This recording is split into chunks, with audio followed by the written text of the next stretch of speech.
was dead as a doornail. Did Scrooge knew he was dead? Of course. How would it be otherwise? Scrooge and Marley were partners for I don't know how many years. Scrooge was his sole executor, his sole administrator, his sole friend, and his sole mourner.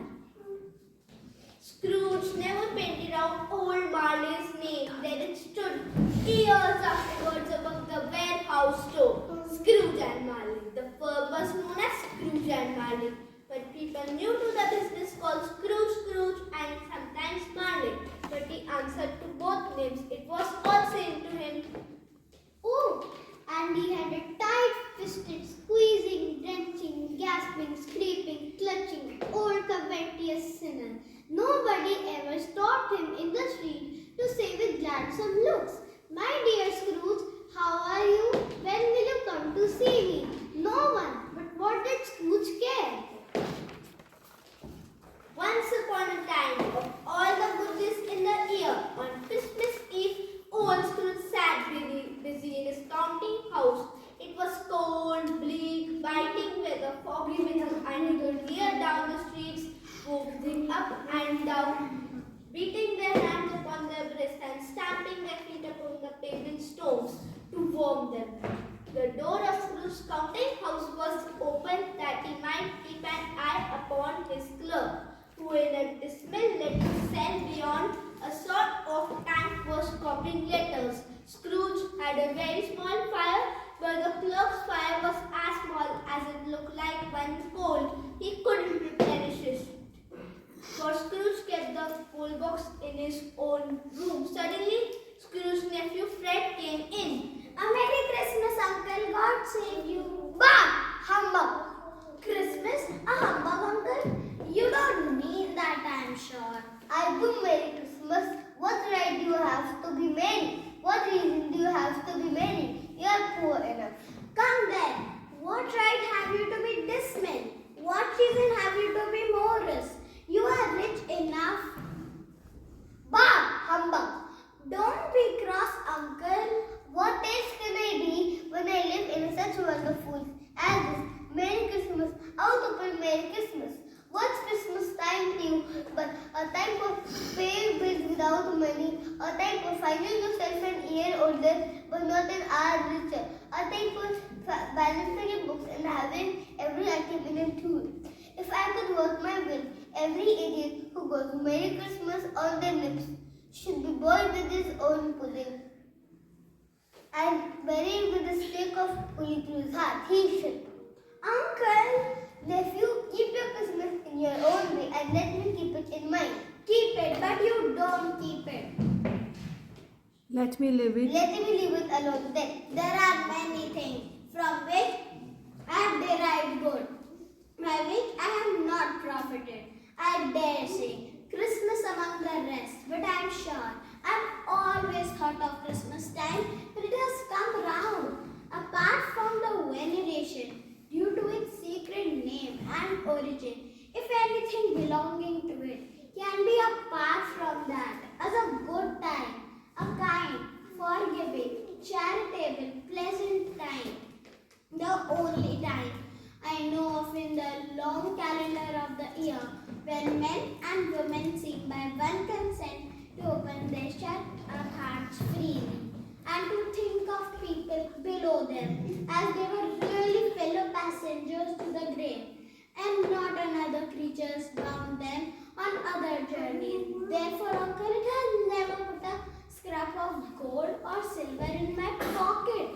I believe it has done me good and will do me good, and I say, God bless it." "Good afternoon." "Nay, Uncle, but you never came to see me before that happened.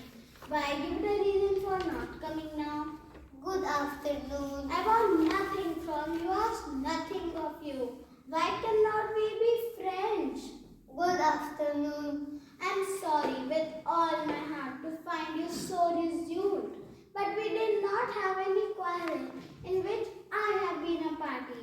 But I have kept the trial in homage to Christmas, and I'll keep my Christmas humor to the last. So Merry Christmas, Uncle, good afternoon, and a Happy New Year." "Good afternoon." His nephew left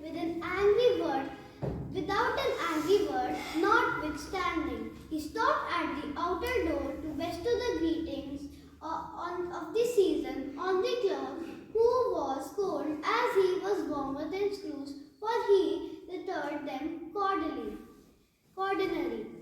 Suddenly, two gentlemen came to the door. Scrooge and Marley, I believe referring to his name.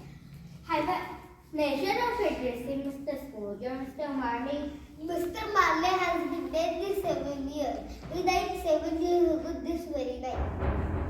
We have no doubt his liberty is well represented by his surviving partner. At this festive season of the year, Mr. Scrooge, it is more than desirable that he should make some slight provision for the poor and destitute who suffer greatly at the present time. Hundreds are in want of common necessary. Hundreds of thousands are in want of common comfort, sir. Few of us are indifferent to raise a fund to buy poor some meat and drink and means of warmth. We just this time, because this time is all of others, when want is keenly felt and abused rejoices. What shall I put you down for? Nothing. You wish to be anonymous. I wish to be left alone. You ask me what I wish. Gentlemen, this is my answer. Many come and go, there are many would rather die. If they would rather die, they had better do that. The act decrease the surplus population. Besides, excuse me, I don't know that. That's not my business. Seeing clearly that it would be useless to pursue that point, the gentleman withdrew. The cold became intense, foggier yet and colder, piercing, searching, biting cold. People on the streets continued to seek to breathe the cold.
convenient, sir. It's not convenient and it's not fair.